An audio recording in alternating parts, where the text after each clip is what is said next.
വധശിക്ഷയ്ക്ക് വിധിക്കപ്പെട്ട് സൗദി ജയിലിൽ കഴിയുന്ന മലയാളിയായ അബ്ദുൾ റഹീമിന് മാപ്പ് നൽകാൻ തയ്യാറാണെന്ന് വ്യക്തമാക്കിയുള്ള അനുരഞ്ജന കരാറിൽ ഒപ്പുവെച്ചു. ദയാവധം വാങ്ങി അബ്ദുൾ റഹീമിന് മാപ്പ് നൽകാൻ തയ്യാറാണെന്ന് വ്യക്തമാക്കിയുള്ള അനുരഞ്ജന കരാറിൽ വാദിഭാഗത്തിന്റെയും പ്രതിഭാഗത്തിന്റെയും അഭിഭാഷകർ തമ്മിലുള്ള സമ്മതപത്രമാണ് ഒപ്പുവെച്ചത്. ഇതോടെ അബ്ദുൾ റഹീമിന്റെ ജയിൽ മോചനം താമസിയാതെയുണ്ടാകും. കഴിഞ്ഞ ദിവസം ഇന്ത്യൻ എംബസിയുടെ അക്കൗണ്ടിലെത്തിയ മോചനത്തിനായുള്ള ദിയാധനമായ 34 കോടി രൂപയ്ക്ക് തുല്യമായ സൗദി റിയാലിന്റെ ചെക്ക് റിയാദ് ഗവർണറേറ്റിന് കൈമാറിയിട്ടുണ്ട്. ഇനി കോടതി നടപടികൾ പൂർത്തിയാകേണ്ടതുണ്ട്. അതോടെയായിരിക്കും ഏവരും പ്രതീക്ഷയോടെ കാത്തിരിക്കുന്ന റഹീമിന്റെ മോചനം സാധ്യമാകുന്നത്. തിങ്കളാഴ്ച രാവിലെയാണ് ഇരുവിഭാഗവും ഗവർണറേറ്റിലെത്തി ഉദ്യോഗസ്ഥർ സാക്ഷിയായി കരാറിൽ ഒപ്പുവെച്ചത്.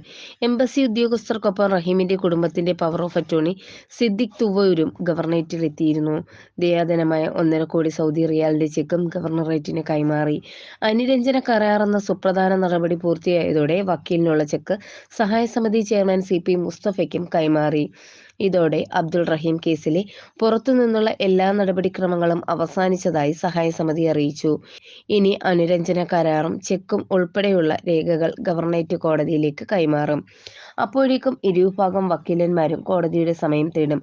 എല്ലാ രേഖകളും പരിശോധിച്ചായിരിക്കും കോടതി സിറ്റിംഗ് സമയം അനുവദിക്കുന്നത്. കോടതി സമയം അനുവദിക്കുന്ന ദിവസം വധശിക്ഷ റദ്ദ് ചെയ്യലും മോചനവും ഉൾപ്പെടെയുള്ള വിധിയുണ്ടാകുമെന്നാണ് കരുതുന്നത്. പെരുന്നാൾ അവധിക്ക് മുമ്പ് കോടതി സമയം അനുവദിച്ചാൽ ബലിപ്പെരുന്നാൾ കഴിഞ്ഞ് വൈകാതെ തന്നെ മോചനം സാധ്യമാകുമെന്ന ശുഭപ്രതീക്ഷയിലാണ് റിയാദ് റഹീം സഹായ സമിതിയും പൊതുസമൂഹവും. ഇനി കോടതിയുടെ നടപടിക്രമങ്ങൾക്കായുള്ള കാത്തിരിപ്പാണ്. റഹീമിന്റെ മോചനമെന്ന ദീർഘകാല പരിശ്രമത്തിന് വൈകാതെ ശുഭാന്ത്യമുണ്ടാകാൻ ഇതുവരെയുണ്ടായ പിന്തുണയും വിശ്വാസപ്രകാരമുള്ള പ്രാർത്ഥനയും തുടരണമെന്നാണ് സഹായ സമിതി ആവശ്യപ്പെടുന്നത്. News desk press Malayalam.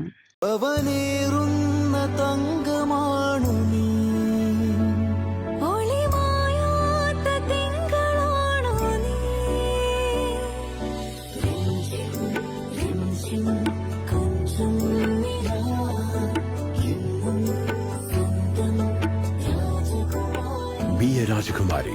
Rajakumari Gold and Diamonds. The trust of Travancore. Rajakumari.